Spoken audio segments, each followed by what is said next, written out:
Shalom Bapak Ibu Saudara sekalian, kita bertemu kembali di dalam program pembacaan Alkitab kita, Terang Bagi Jalanku. Hari ini kita akan melanjutkan pembacaan kita dari kitab Kisah Para Rasul pasal 19 ayat 23 sampai dengan 40. Sebelumnya mari kita berdoa di hadapan Tuhan.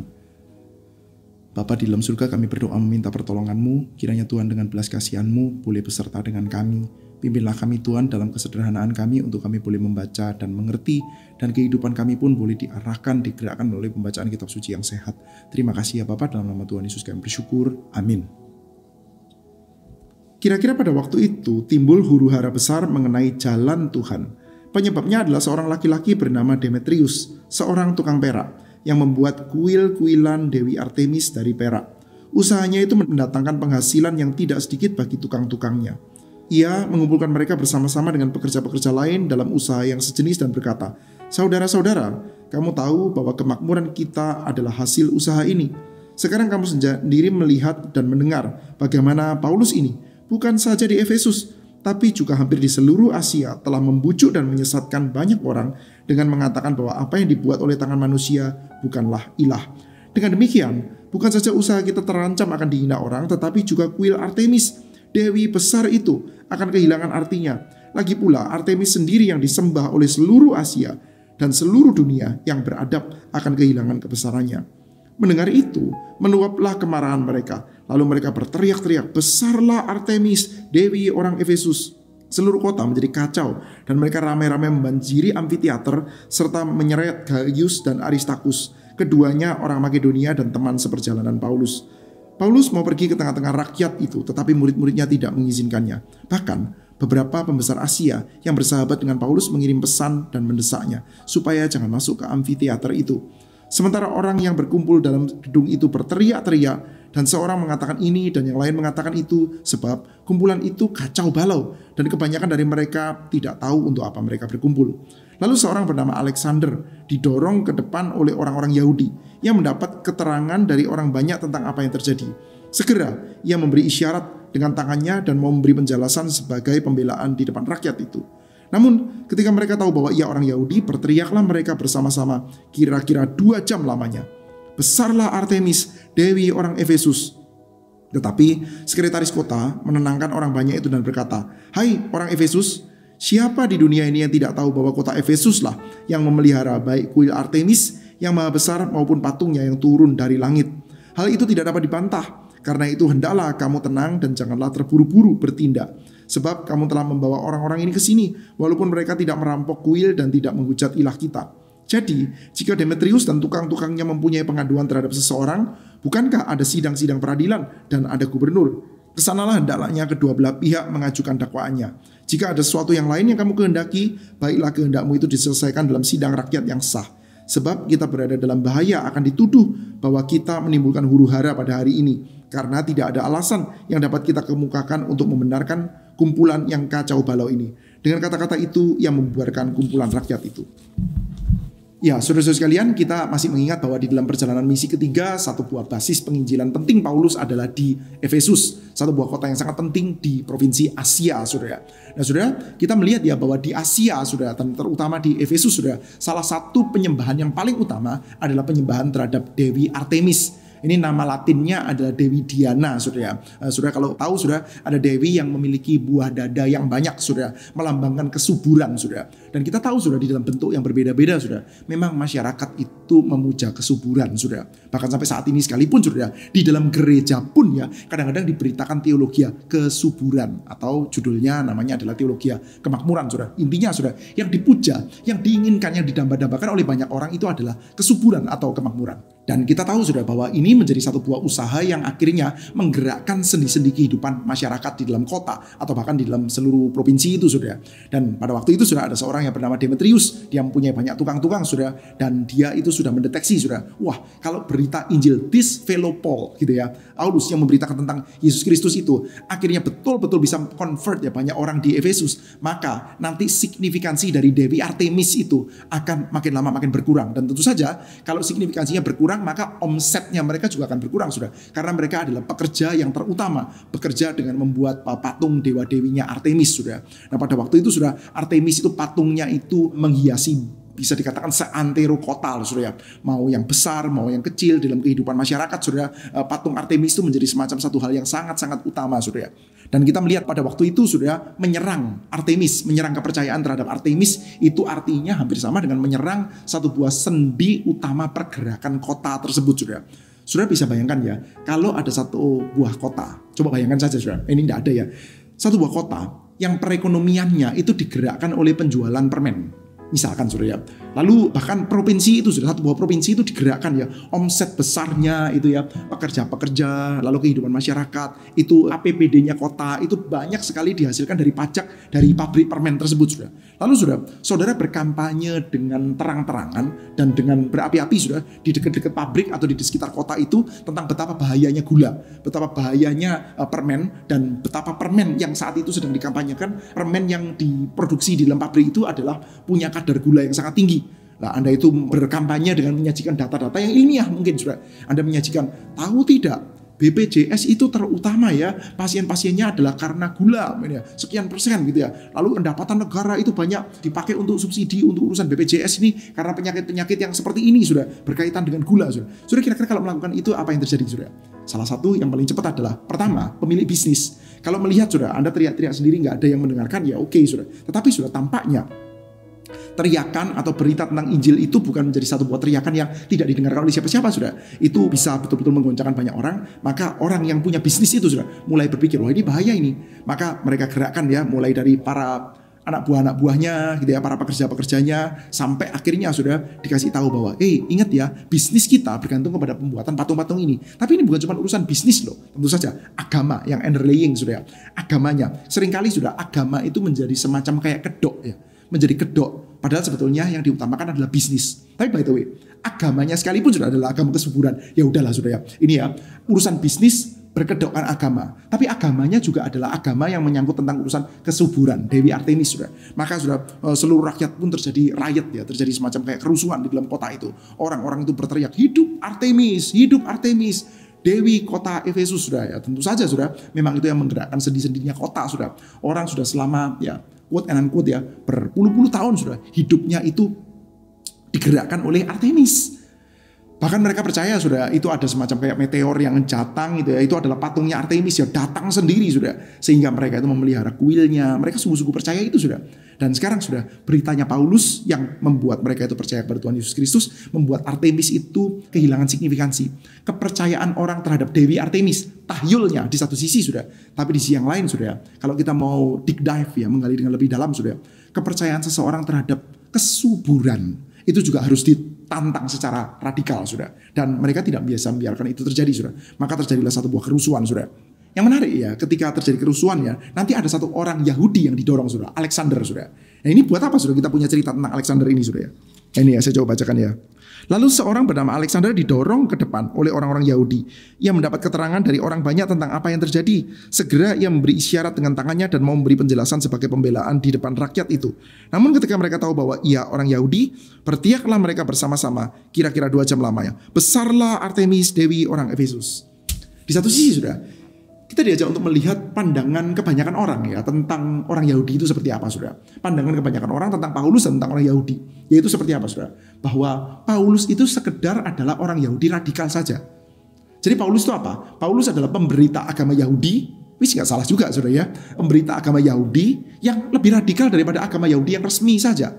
Jadi ya, orang-orang dari luar ya, orang-orang Efesus, orang-orang Gentiles ya, mereka melihat Paulus dengan orang-orang agama Yahudi, Kristen atau sekedar Yudaisme, itu sama aja, sudah. Dan yang menarik dalam bagian ini kita mendapati ya, orang-orang Kristen tidak dikenal sebagai orang Kristen ya, yaitu sebagai pemberita jalan kebenaran. Ya, ini ya, saya coba bacakan ya. Kira-kira pada waktu itu timbul huru-hara besar mengenai jalan Tuhan, ya disebutnya sebagai jalan Tuhan. Di Efesus ini Kristen belum betul-betul terdefinisi, sudah. Jadi Kristen sama Yudaisme itu kurang lebih sama, sudah. Dan kita mendapatkan cerita ini, sudah, di mana ya kurang lebih orang itu menganggap Kristen dengan Yudaisme yaitu sama saja, sudah. Maka ketika Alexander itu mau memberikan keterangannya, maka orang-orang itu, sudah, ini Yahudi sama aja lah. Yahudi itu apa sih? Yahudi itu kan penganut monoteisme. Mereka itu penganut kepercayaan bahwa hanya ada satu Tuhan. Maka Tuhan buatan tangan manusia, dewa-dewi buatan tangan manusia, itu bukan dewa yang boleh untuk disembah. Ya kurang lebih sama aja. Maka mereka nggak mau mendengarkan Alexander. Kita punya sudah semacam kayak episode yang menunjukkan bahwa banyak orang dari luar itu memandang Yahudi dengan Kristen itu sama. Jalan Tuhan dengan Yudaisme, yaitu sama sudah. Tetapi sudah, dengan munculnya Alexander yang mau berusaha untuk memberikan penjelasan, kita juga diajak untuk melihat, tunggu dulu. Kita harus memberikan diferensiasi ya. Bahwa sebetulnya kalau kita mau coba korek-korek secara teologis, ya memang betul. Kristen itu apa sih? Kristen, pengikut Kristus itu adalah sebetulnya ya Yudaisme yang sejati. Ya Yudaisme yang sejati, yaitu Kristen sudah. Kita percaya bahwa kita Kristen itu bukan agama baru yang didirikan bahkan oleh Yesus sekalipun. Kita tidak percaya bahwa Kristen itu agama yang didirikan oleh Paulus. Of course kita nggak percaya, dan banyak pandangan seperti itu sudah. Banyak pandangan yang mengatakan bahwa Paulus itu mendirikan agama Kristen. Sebetulnya berbeda dengan Yesus. Yesus itu kan dia yang memproklamirkan kerajaan Allah. Sementara Paulus memberitakan tentang Yesus. Nah kita tidak setuju dengan pandangan itu. Tetapi sudah, kita bahkan ya juga tidak mengatakan Kristen adalah satu buah agama baru yang didirikan oleh Yesus. Enggak loh sudah. Kita percaya bahwa Yesus itu menggenapkan pengharapan-pengharapan yang sudah ditulis di dalam perjanjian lama sudah. Jadi saya pikir akan tepat kalau kita mengatakan bahwa Kristen adalah, ya sekali lagi ya, Kristen adalah Yudaisme yang sejati. Kalau kita itu penganut Yudaisme yang sejati, percaya kepada pengharapan-pengharapan yang ada di dalam perjanjian lama dengan hermeneutika yang tepat, maka kita akan mengakui Kristus sebagai pengharapannya. Dan kita akan mengakui Paulus sebagai pewartanya, sudah. Jadi Kristen itu memang sebetulnya di satu sisi secara teologis itu sama ya dengan Yudaisme. Saking saja Yudaisme yang tidak percaya Yesus itu akhirnya jadi menyeleweng, itu kepercayaan kita. Sudah sama ya. Kalau ada orang yang mengatakan ya Protestanisme, ya agama Kristen Protestan secara historik ya itu kan muncul ya katakanlah roughly ya, kita sebut saja di dalam abad 16 sudah, abad 16 17 ya, agama baru sudah. Tapi kita sudah orang-orang Protestan ya, kita orang-orang Kristen itu percaya sudah bahwa tidak sudah. Kita percaya bahwa Kristen itu bukan agama yang muncul di abad 16. Kristen itu adalah seolah-olah agama baru yang terpecah dari gereja yang secara historik ada sejak abad pertama, sudah. Enggak, sudah. Kita percaya bahwa Kristen, ya Yudaisme, orang-orang Protestan percaya bahwa agama kita adalah agama yang ada nyambung terus sampai dalam perjanjian lama. Kita tidak dimulai abad 16, kita juga tidak dimulai di abad pertama, sudah. Kita dimulai sejak ya Tuhan Allah menyatakan ya kitab suci, sudah.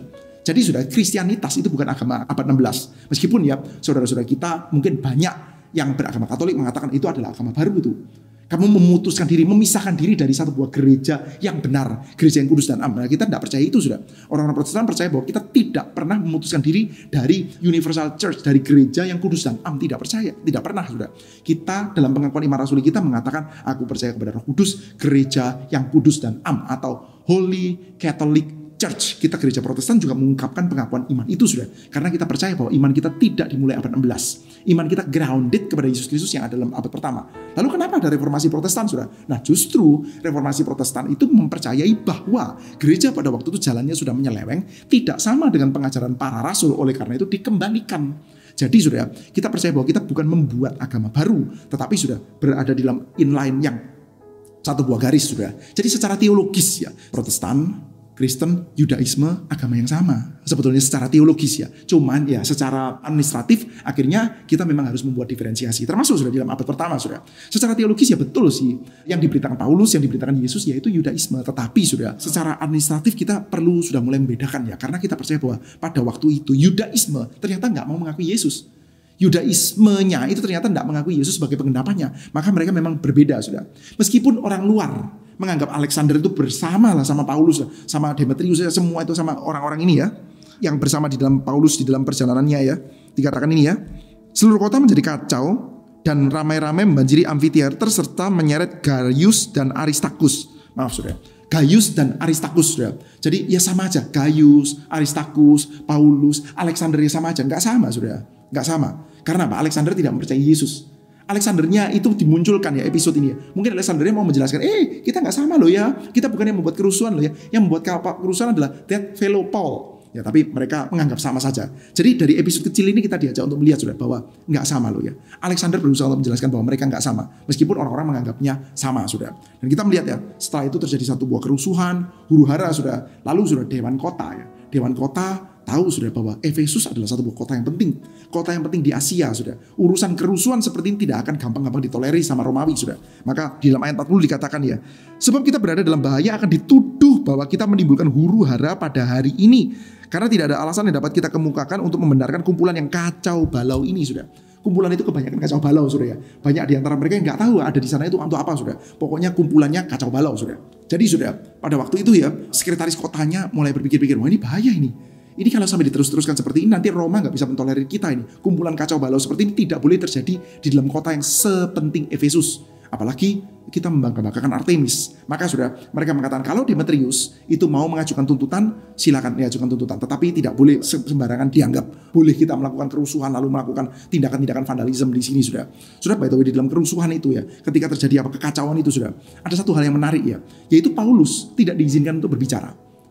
Tentu bagi sahabat-sahabat, bagi teman-teman sudah mengkhawatirkan keamanannya Paulus sudah. Tetapi sudah mengingat di sana itu banyak orang ya yang tidak tahu, clueless. Mereka ada kumpulan kacau balau itu untuk apa mereka nggak tahu, clueless sudah. Sementara itu orang-orang berkumpul dalam gedung berteriak-teriak, yang seorang mengatakan yang ini, yang lain mengatakan itu, sebab kumpulan itu kacau balau dan kebanyakan mereka tidak tahu untuk apa mereka berkumpul. Kumpulannya kacau balau sudah. Di dalam keadaan seperti ini ketika Paulus masuk, di satu sisi memang bisa berbahaya untuk nyawanya dia. Mungkin dia akan mati, teman-temannya, saudara-saudaranya, orang-orang yang baik dengan dia mungkin memikirkan itu sudah. Tapi di sisi yang lain sudah, ketika Paulus masuk sudah, orang-orang ya yang pro dengan Paulus yang lumayan bersahabat sudah. Ini Kristen kita tidak tahu, tapi katakanlah mereka tidak Kristen sudah. Mereka juga pikir juga loh. Di antara orang-orang yang clueless itu kalau Paulus ada di sana, lalu Paulus betul-betul memberitakan Injil itu jangan-jangan tuh orang-orang yang rame teriak-teriak Dewi Artemis bisa bertobat itu. Maka Paulus itu di-keep sudah. Karena apa? Karena kita bisa melihat dalam hal ini ya, kuasanya Paulus itu besar. Tentu bukan kuasanya Paulus ya. Kuasa Tuhan yang menyertai Paulus itu besar. Dan hal itu dinyatakan secara terus-menerus sejak mula-mula ada di dalam Asia sudah. Kita mengingat ya, ada orang-orang yang sudah menerima baptisan Yohanes, tapi dibaptiskan kembali di dalam nama Tuhan Yesus, lalu menerima karunia roh, lalu mereka berbahasa-bahasa lidah sudah. Kita melihat ya, ada display kuasa yang palpable sudah, menyertai pemberitaan Injil Paulus dan timnya ini sudah. Oleh karena itu sudah, Paulus itu tidak dibiarkan bicara secara sembarangan sudah. Maksudnya bukan Paulus bicara sembarangan ya. Tidak dibiarkan bicara secara bebas sudah. Ini ya. Paulus mau pergi ke tengah-tengah rakyat itu, tetapi murid-murid tidak mengizinkannya. Ya mungkin karena alasan keselamatan sudah. Bahkan beberapa pembesar kota yang bersahabat dengan Paulus mengirim pesan dan mendesaknya supaya jangan masuk ke amfiteater itu. Untuk apa sudah? Menyelamatkan Paulus? Iya, di satu sisi sudah. Tapi di sisi yang lain sudah. Mungkin sudah. Mereka takut juga sudah. Mereka bisa melihat loh display power dari pemberitaan Paulus itu sudah. Nah dari sini sudah kita bisa melihat ya bahwa itulah yang disebut sebagai pemberitaan Injil ya. Di satu sisi sudah pemberitaan Injil itu punya kuasa yang besar sekali sampai dia bisa challenge, bisa menantang kepercayaan orang secara radikal sudah. Tetapi di sisi yang lain sudah orang-orang di luar sudah bahkan sekretaris kotanya sudah tidak bisa menuduh. Orang-orang itu harus ditenangkan dan mereka tidak bisa menuduh salahnya Paulus itu di mana sudah. Itulah pemberitaan Injil yang sejati sudah. Kuasanya besar, menantang orang secara radikal sudah. Tapi di sisi yang lain sudah, kalau mau dituduh, tidak bisa juga, nggak ada kesalahannya. Tidak melakukan kejahatan apapun sudah. Nah kita khawatir sudah, kalau pemberitaan Injil saat ini sudah, kita itu berusaha untuk menjadi orang yang memberitakan Injil secara santun, masuknya halus, hati-hati, tapi tidak secara radikal menantang jalur kehidupan orang sudah. Sudah mungkin tahu ya, cara santun, memberitakan Injil, memberitakan firman Tuhan, atau khotbah sudah, santun, semua orang bisa mendengar dengan senyum, tapi juga hidupnya mereka nggak ada yang ditantang sudah. Tapi di yang lain juga ada ya, yang tidak bijaksana, yang isinya itu sebetulnya cuma cari ribut saja sudah. Bicaranya kayaknya ngomongin Injil, tapi isinya itu yang dihasilkan adalah keributan. Yang dihasilkan bukan thoughtful dan kuasa Tuhan yang betul-betul menantang sendi kehidupan kita, tetapi perasaan jengkel saja. Orang ini ngaco-ngaco, orang ini mengganggu-ganggu sudah. Nah kalau kita mau bicara ya tentang zaman kita saat ini sudah, yang rada rame ya berapologetika di YouTube sudah ya. Dan tidak apa-apa sudah, orang mau melakukan apologetika di mana-mana, orang mau memberitakan Injil di mana-mana, nggak apa-apa sudah. Tapi sudah kita melihat ya kuasa pemberitaan Injil yang sejati itu seperti ini sudah. Di satu sisi sudah memiliki power yang besar untuk menantang kehidupan orang secara radikal. Tetapi di sisi yang lain sudah, kalau kita melihat memang argumentasinya, kuasanya itu jelas. Ketika coba dicari-cari kesalahannya di mana, coba dicari-cari di mana itu kesalahan, motivasinya dan lain sebagainya, nggak ada sudah. Maka sudah kita melihat ya beda sekali sudah. Di satu sisi saat ini ada orang yang ya berusaha untuk memberitakan firman Tuhan, tapi begitu halusnya, begitu softnya, sampai nggak ada kehidupan yang ditantang. Tapi di sisi yang lain kita melihat ya ada yang ya apa ya semangatnya simply kacau balau atau semacam kayak olok-olok belaka sudah, yang dihasilkan hanya kejengkelan sudah. Nah, hari ini sudah ya, saya mengajak kita untuk bersama-sama ya, saat kita membaca bagian firman Tuhan ini, untuk bersama-sama mendoakan. Kita berdoa meminta, kiranya Tuhan karuniakan kepada kita kuasa, sehingga berita Injil yang disampaikan oleh Tuhan melalui kita, melalui gereja kita, melalui kita, itu boleh menjadi berita Injil yang berkuasa, bisa menantang kehidupan orang. Tetapi sudah juga tidak bisa di-accuse sebagai melakukan kejahatan atau pelanggaran. Baik rekan-rekan sekalian, kita bertemu kembali di dalam Terang Bagi Jalanku episode selanjutnya. Tuhan memberkati setiap kita, terpujilah Tuhan.